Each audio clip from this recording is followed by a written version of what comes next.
that after the COVID-19 pandemic, now the new pandemic we are dealing with is the pandemic of lies. Yeah. It's the pandemic of lies.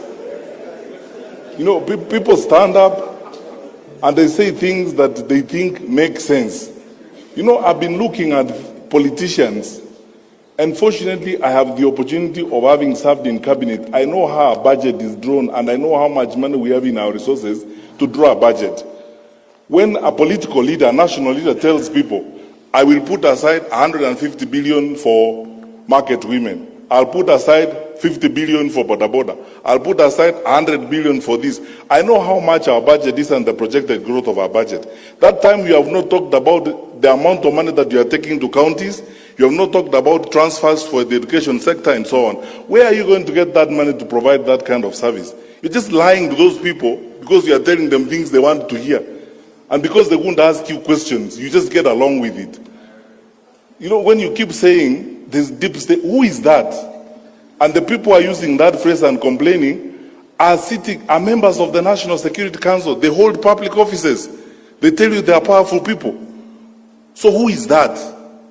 Not this facade and stories that are being coined and being bandied around, just so that people create excuses and they camouflage around things that don't exist to survive, or create excuses and pathways of lying and carrying the public along with them.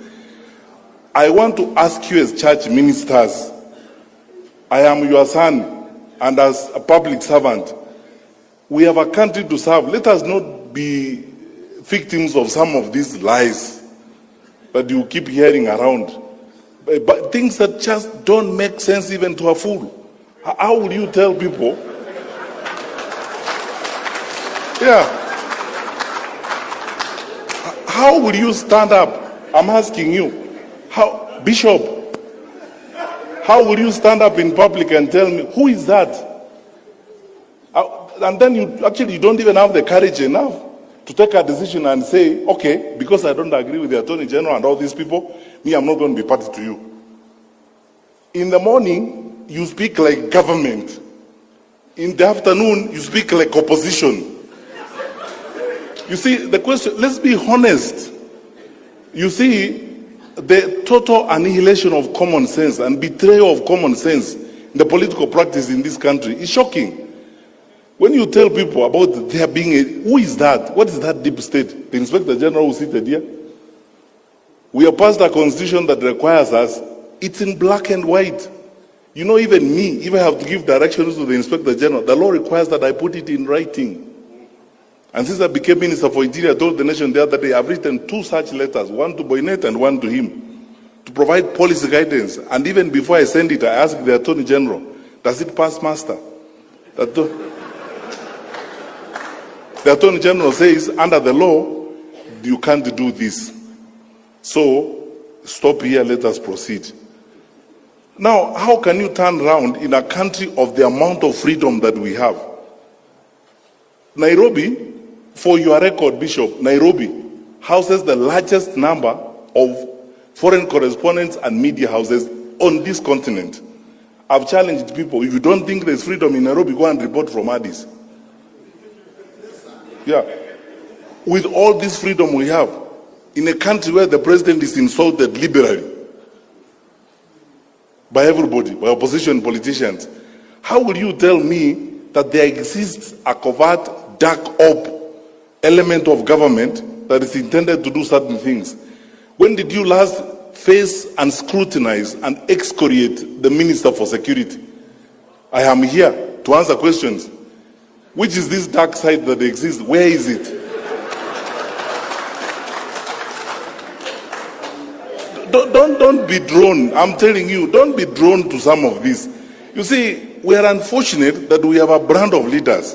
I told you earlier that the narrative we need to be discussing about the future of our country is how we handle corruption and how we create an integrity system of managing our country so that the resources God has given us can benefit our children and our children's children. Now, instead of having that conversation, the artists, the political artists who want to avoid that conversation, they come up with all manner of excuses. Oh, there are people who hate me called deep state, and you sit with them daily.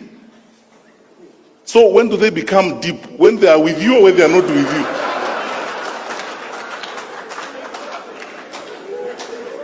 So, look, forget about this. We run an open, transparent, accountable government. Our president, my boss, is probably one of the most liberal and open-minded heads of state on this continent. We are a responsive government. I am not aware. Tell me what you want to know about this government and where you want to go, I take you there. Do you want to go and sit in MC3 in Mutiambai's office and watch the patrol thing? And so on. When you ask questions, we will answer.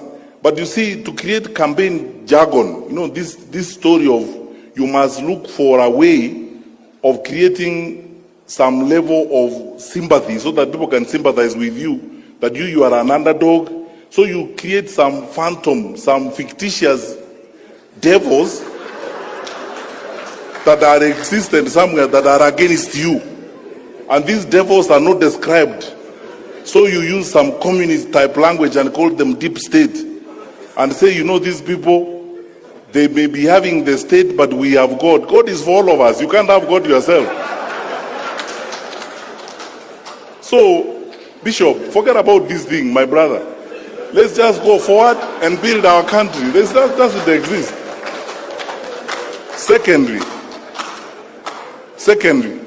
and that's why I say thank you for asking me this question, because I never get this opportunity to respond to these things.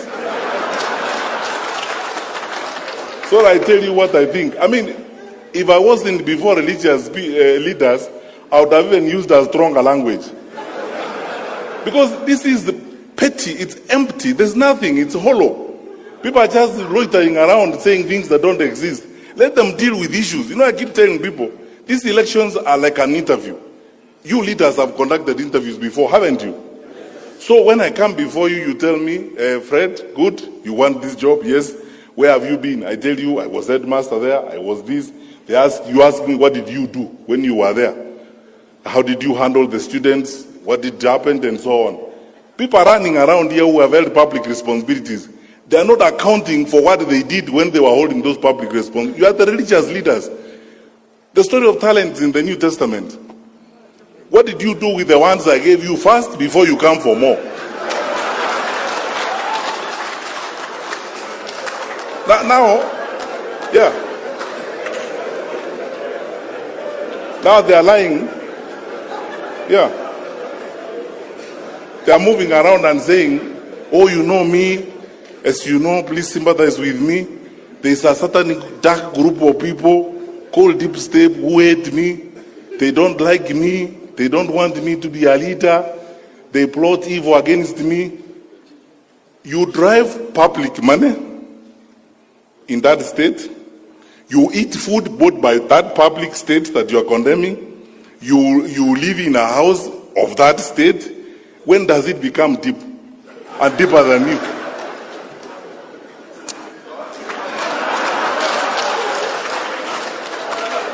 Forget about these jokes. Finally, you asked me, so I'm just responding to your question. You asked me, how are we okay if the president is involved? You know, sometimes I don't know whether to laugh or cry. Where do we live? We have to choose what we want. Do we want democracy or autocracy? We say, okay, we are a democratic institution. When did the president lose his democratic rights? So that he's supposed to keep quiet because you are president, see no evil, hear no evil, say nothing. You are president. When you try to say, we tell you, no, you are president, keep quiet. So, don't say anything. And you are not supposed to associate with anybody, you are not supposed to tell anybody. I have not heard my boss, our president, anywhere in this country, both in private and in public, telling anybody, this is a presidential decree. You must go this way. I've never heard him say such things. The president speaks like the leader of our people. like we expect all leaders to speak. In my view, this is what I think I would like would happen to our country. And you have the democratic right to agree or disagree with him. And nothing will happen to you, by the way, if you disagree with him. And nothing will happen with you if you agree with him. That's the country we are building.